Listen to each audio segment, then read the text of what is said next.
A big g'day and welcome to another cracking edition of the MCDFNL Netball Show. My name's Yeendy, riding shotgun this week, and I'm here with Kim Bailey, the netball guru. Thanks for joining us. Yeah, thanks Yeendy. Nice to be back, and some great games over the last few weeks, and we'll have a bit of a look at them. Yeah, certainly. Looking back to round 4, it was great to see some netball action across Saturday and Sunday. Talk us through what happened last week. Yeah, interesting couple of matches. Avoca has really put their stamp down on this season and said, we're here. They had a really comfortable win over Talbot, 64-25. And, you know, you look at their goalers, and they've got 4 goalers that they can bring in. So they've got Maddie Egan, who shot at 67%, Stacey Blair, who is just killing it this season. She's had an awesome start to the season, 65%, Caitlin Drummond and Chantal Wardlord. So they've been able to bring a lot of players through Avoca, and they're looking really good. It was a comfortable win.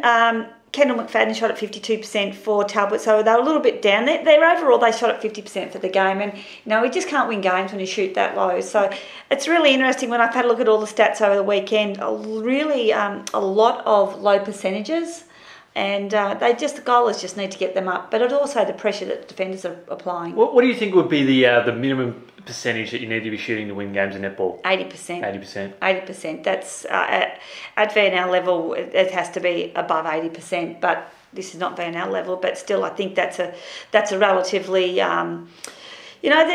got a GS or a GA on your bib. That means that you put those goals in. So I think that's the expectation of those goalers. How much focus do the girls sort of put during the week on getting or practicing, I guess, sort of getting their shots up, or is it more of a mentality thing? Oh, no. You just have to practice every chance you get. I know Eloise Southby always tells the story that she has the ball in her car every time she saw a goal post. She'd stop and put 100 shots up.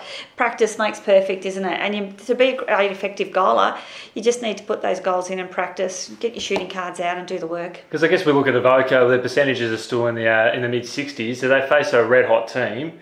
That's probably not going to be the standard that they're looking for, and they probably need to get that extra maybe 5 to 10%. Yeah, these are the games you sort of really have to push through and work on your shots.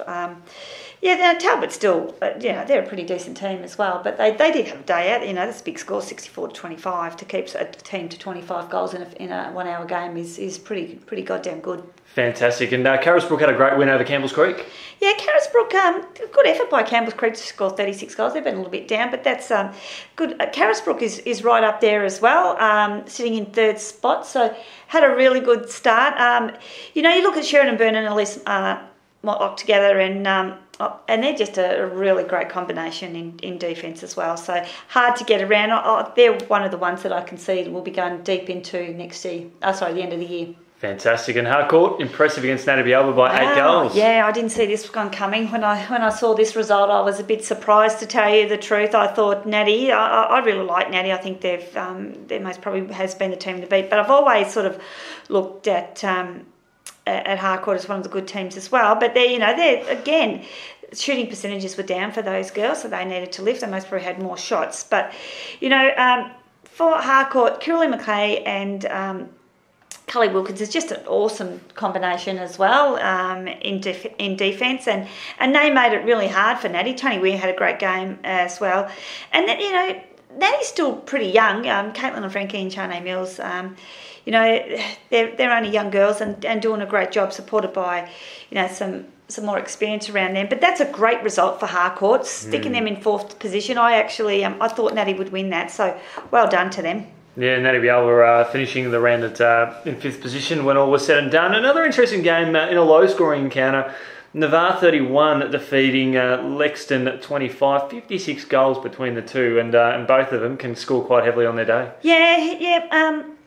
Don't write Navarre off. I think everyone's looking and thinking, they've lost Jess in particular, and I think, that's it, they're finished. But don't write them off. No. They've got the talent right through. Taylor Mason, is back into goals. I saw her on the weekend. I think she only shot at 47%. I'm not going to keep banging on about that, or I do. But they've got Mia Jens, who won the best on court in the interleague game recently. Yep. And so Caitlin Murphy. So they've still got some real depth of talent in that team. So And Rach rang me and said, you haven't no netball show, who you're going to pick? And I actually did pick Lexington because I just thought I've been down that low, but in some of their results. But sort of was a bit of an eye opener to say, hey, don't forget about us. I think might be 6 in a row or something like that if they can pull it off. Big ask, but this will probably don't think it's 6, but around that. Yeah, well, if they win this year, that's probably going to be their best one. I think our opposition teams are just looking for little chinks in the armour to go, hey, these guys are a little bit vulnerable.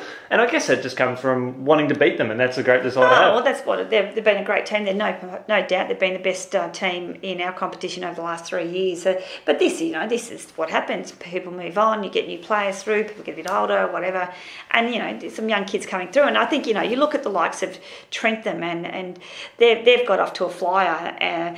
They've scored the most goals in the comp and only conceded 109 goals for the whole season, which is amazing. Average of about 27 goals per game. There's that pesky little fly we knew that was going to join us. But, they're full of young kids as well. And this is the difference, I think, some of these teams bring their young kids. Hayley Burke, Tasman Dicker, and Shana Ford, Shana's just been on fire lately. She's one of those players that just glides along and doesn't look like her work rate up, but it is. And then they've got those kids supported by the likes of Erin Richardson and Krista Parks and Stacey Parks, who have been such great players. And, that's what we're up against, But I think, look out, Navarre's still on the rise, but to me, Trentham is looking really good. Well, let's just have a quick look at Trentham's game against Royal Park. They won 58 to 40 going back over the weekend. How did you see that one go? Yeah, look, no surprise there really. And I think what really has strengthened Trentham up is the return of Jane O'Donoghue. I think she's had a baby and Nan had that awful knee injury, and she shot at 93%. Now you're talking my language, Yeendy. Yeah, you're happy now. I'm happy now.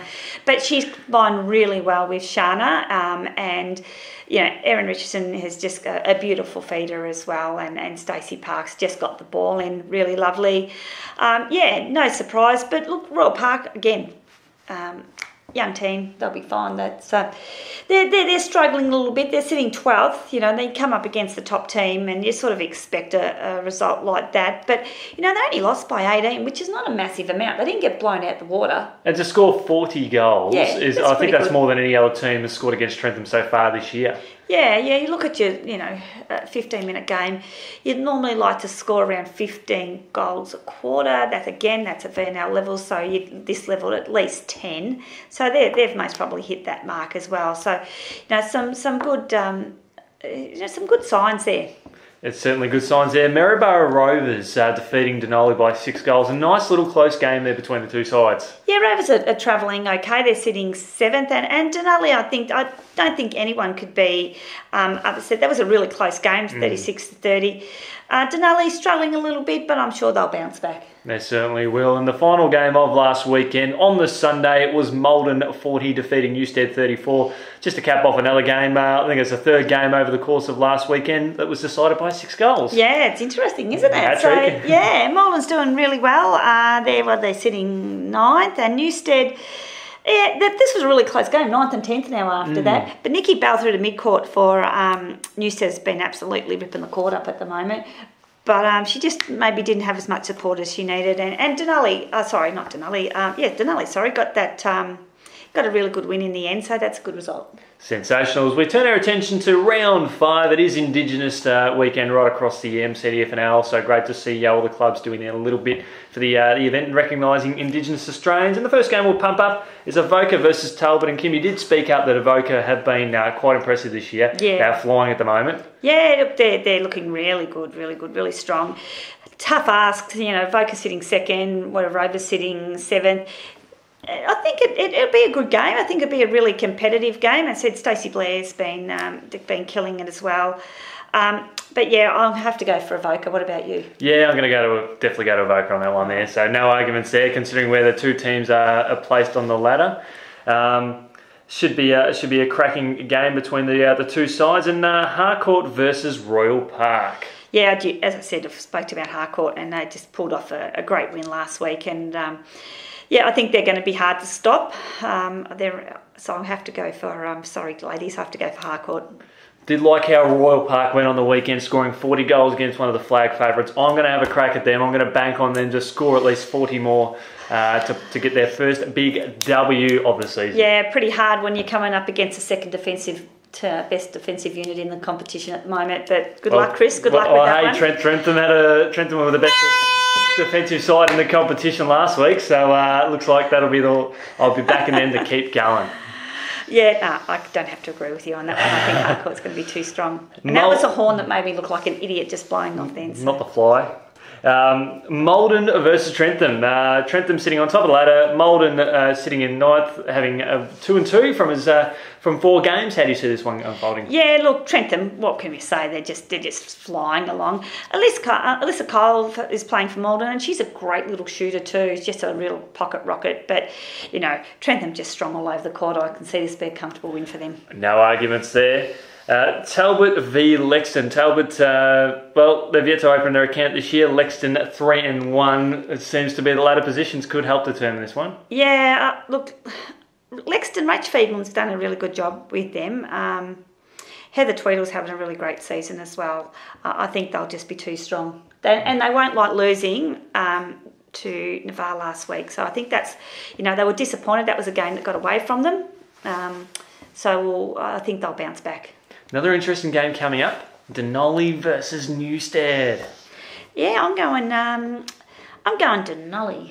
I'm going to go to Newstead, continuing on going their second win of the season. Because Nikki Bell has, we spoke about her, she's been just killing it there. But I'm going Denali. I'll have to point a difference. Go to Newstead to get the job done on the road. And we've got Natty Bielba versus Campbell's Creek. And Natty Bielba, 5th position against Campbell's Creek, who have yet to win a game this year. I reckon Natty will be disappointed with their sitting at 5th at the moment. I know we're still early into the season, but they percentage though. Yeah, I thought they would have been a little bit higher than where they are.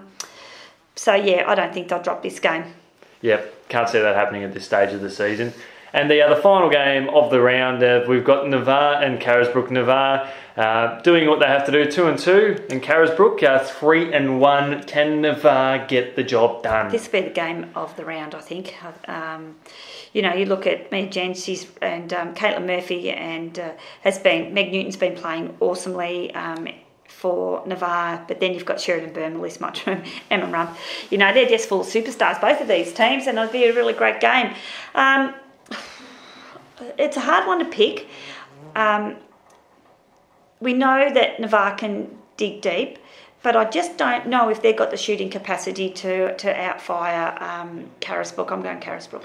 I am going to join with you on that one. I think Carisbrook, I want to see them just start to take that next step. And I think you're right. They need to take the next step. Like they were nearly there last year.